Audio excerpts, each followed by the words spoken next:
distinguished members on the dais, ladies and gentlemen, बहुत सारे लोगों ने यहाँ आकर के इस कार्यक्रम को ऐसा बना दिया जैसे ये ख्वाजा अहमद अब्बास का नाम मेरे लिए हो। बहुत सारी बातें, अच्छी अच्छी बातें कर दी, मैं उसके आभार प्रकट करता हूँ। मैं इस लायक नहीं हूँ, लेकिन आपका बहुत बहुत शुक्रिया। सायदा जी को मैं धन्यवाद देता हूँ कि उन्होंने मुझे यहाँ आज आमंत्रित किया, और जब से उन्होंने बीड़ा उठाया है कि अब्बास साहब को हमेशा हमें याद रखना चाहिए, तब से मैं उनके साथ हूँ। और बहुत सारी मीठी बातें इन्होंने बताई यूनिवर्सिटी के ज़माने की। एक बहुत ही खूबसूरत बात ये बताना भूल ही गई। जिस बस स्टॉप पे हम लोग सब इकट्ठा होते थे बस पकड़ने के लिए, 9 नंबर की यूनिवर्सिटी स्पेशल होती थी, बहुत सारे यार दोस्त, हम सब इनके साथ महिलाएं होती थी। हम लोग का अपना एक लड़कों का ग्रुप होता था। उन लड़कों में एक का नाम था प्राण तलवार। और एक दिन ऐसा हुआ कि बस आई और भरी हुई थी, तो सब लोगों ने कोशिश की कि घुस जाएं।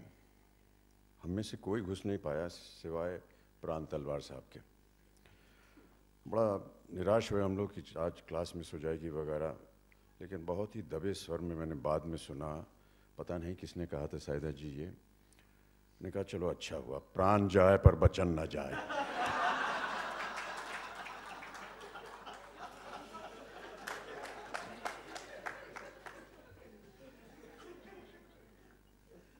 शवादन जी ने और जिन लोगों ने बात की उन्होंने बता ही दिया कि 46 वर्ष हो गए साथ हिंदुस्तानी को। अब्बास साहब के जो ख्यालात थे वो बहुत ही अलग थे। जितने लोगों ने उनके बारे में बात की इससे आपको पता चल ही गया होगा। लेकिन जैसा वो सोचते थे वैसा वो करते भी थे। ऐसे दुनिया में बहुत कम लोग होते हैं। साथ हिंदुस्तानी जब उन्होंने बताई तो शायद आप में से बहुत से लोग ना जानते हैं उसकी कहानी। एक उनके सलाहकार थे, उनके साथ काम करते थे, उनकी कहानी उन्होंने सुनी कि किस तरह से जो स्वतंत्रता सेनानी थे वो गोवा जा रहे थे।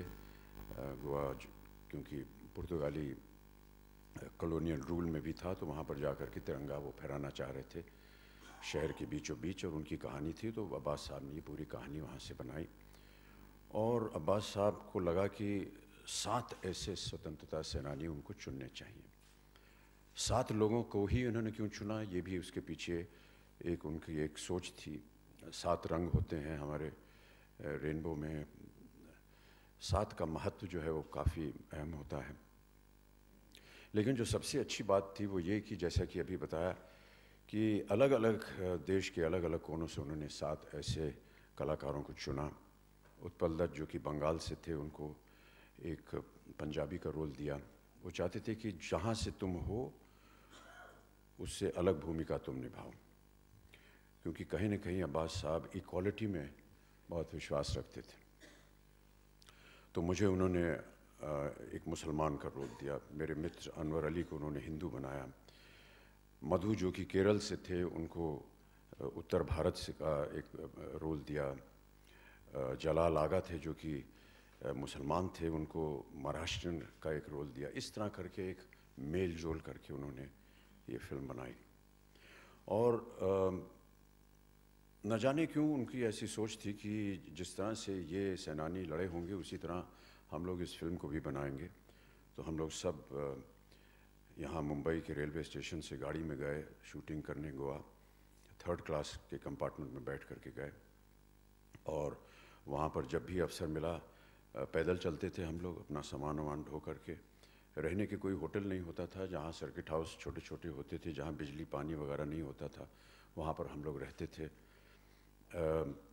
एक ही हॉल किस्म का एक वहाँ पर एक चबूतरा बना हुआ था, वहीं पर पूरा कास्ट क्रू सब एक साथ सोता था। चाहे आप कलाकार हों, चाहे आप कैमरामैन हों, चाहे आप स्पॉट बॉय हों, सब एक साथ वहीं सोते थे। उस ज़माने में होल्ड ऑल होता था, पता नहीं आप लोग होल्ड ऑल समझते हैं कि नहीं आजकल। पूरा बिरिया मतलब बोरी बिस्तर जो है वो एक होल्ड ऑल में से बंद कर दिया जाता है। एक तरफ तकिया होता था, फिर बाकी सब रज़ाई वगैरह उसमें गोल ऐसे बांध करके उसको ले जाया करते। सब लोग अपना होल्ड ऑल खोलते थे, उसी के अंदर सो जाते थे, सुबह उसको लपेटा और चल पड़े। कई बार मैं रात को जब सो रहा होता था तो नींद उठती थी तो देखता था कि अब्बास साहब भी वहीं बगल में ही ज़मीन पर ही लेटे हुए हैं, और क्योंकि बिजली नहीं थी तो वो लालटेन लेकर के काम किया करते थे अगले दिन की डायलॉग्स लिखने के लिए। इस तरह से उन्होंने काम किया। पंडित जूकर जी की बात हुई अभी, और वो आज यहाँ मौजूद हैं। पंडित जी को सबसे पहले प्रोत्साहित किया अब्बास साहब ने, इनको ट्रेनिंग के लिए भेजा। ठीक है, लगवा लेते हैं। उन्होंने कहा ये पंडित जूकर हैं, ये हमारे ख़ास हैं, ये आकर के आपको दाढ़ी लगाएंगे। मैंने कहा ठीक है। पंडित जूकर जी क्योंकि बहुत ही व्यस्त मेकअप मैन थे, तो इन्होंने अब्बास साहब से कहा देखिए जिस दिन आपको दाढ़ी चाहिए उस दिन मैं नहीं, 7 दिन पहले आ सकता हूँ, तो जिसको भी दाढ़ी लगवानी है वो 7 दिन पहले लगवा ले। तो मैंने ये बात जब अब्बास साहब से कही कि तो 7 दिन पहले, उन्होंने कहा नहीं देखो करना पड़ेगा। देखिए पंडित जी जो हैं वो हमारे साथ मुफ्त में काम कर रहे हैं, मेरे पास पैसे नहीं हैं कि हम बड़े मेकअप मैन को बुलाएं। आप ऐसा कीजिए कि 7 दिन पहले आप दाढ़ी लगवा लीजिए।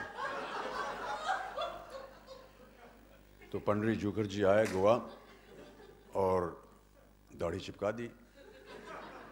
उस ज़माने में, आजकल तो बहुत ही स्पेशलाइज्ड हो गया ये सब काम,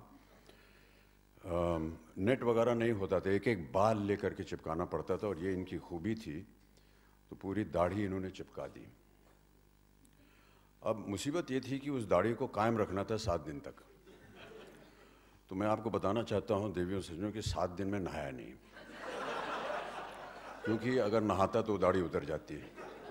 और पंडित जूकर साहब होते नहीं। एक दुपट्टा मंगवाया हमने, हमारे जो हमारे साथ कमरे में थे अनवर अली, वो हम लोग गए कहीं बाहर, एक दुपट्टा लेकर के आए, पंखे से उसको लटकाया, आत्महत्या करने के लिए नहीं, पंखे से लटकाया उसको, और वो मैंने गर्दन के नीचे लगाया, और तकिए से तकरीबन 1-1.5 फुट ऊपर ऐसे में लेटा रहता था। पंडित जूकर जी, मैं आपको बताना चाहता हूँ कि ये जो कष्ट उठाया हमने 7 दिन, ये आपकी बदौलत था। आपको धन्य है, बहुत बहुत धन्यवाद।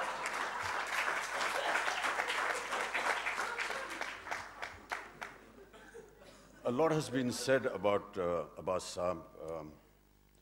I have no words more than what already has been expressed about him. He was an incredible human being. There were many other qualities that were more professional in him, but for me he was always my Mamu Jan. That is how we all addressed him. Mamu Jan had some wonderful moments with us. Every time we had a problem and an issue, we would go to him and he would have an answer for us or a solution for us. I was great friends with Anwar Ali, Mahmood Saab's youngest brother. And because we were always together, Annu said that, you know, I think you should move into my room. So for many months and almost a year and a half, I stayed with him in his room in Mahmood Saab's house. Mahmood साहब के पास एक sports गाड़ी थी जो कि वो इस्तेमाल नहीं करते थे, वो उन्होंने अनवर अली को दे दी। तो हम लोग उस स्पोर्ट्स गाड़ी में घूमा करते थे। हम लोग समझते थे कि हम लोग बहुत बड़े स्टार हैं, क्योंकि वो गाड़ी जो थी वो स्पोर्ट्स कार थी, लेकिन उसमें पेट्रोल भरने के लिए हमारे पास पैसा नहीं होता था।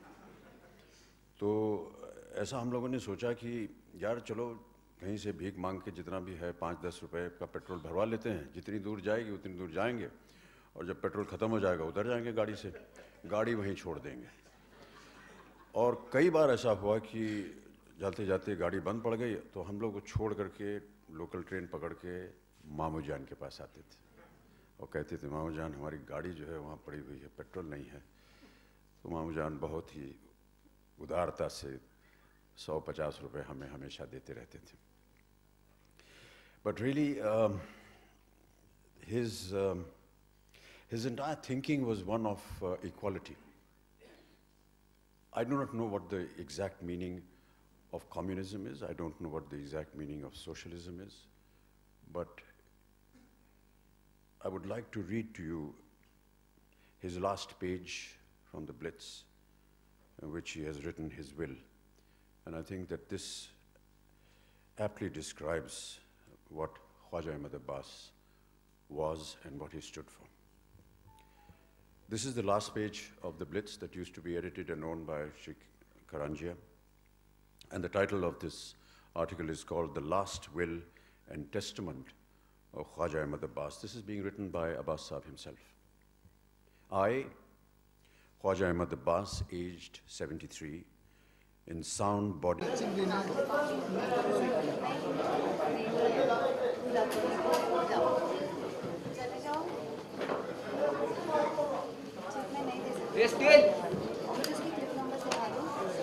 क्लिप नंबर देख लो।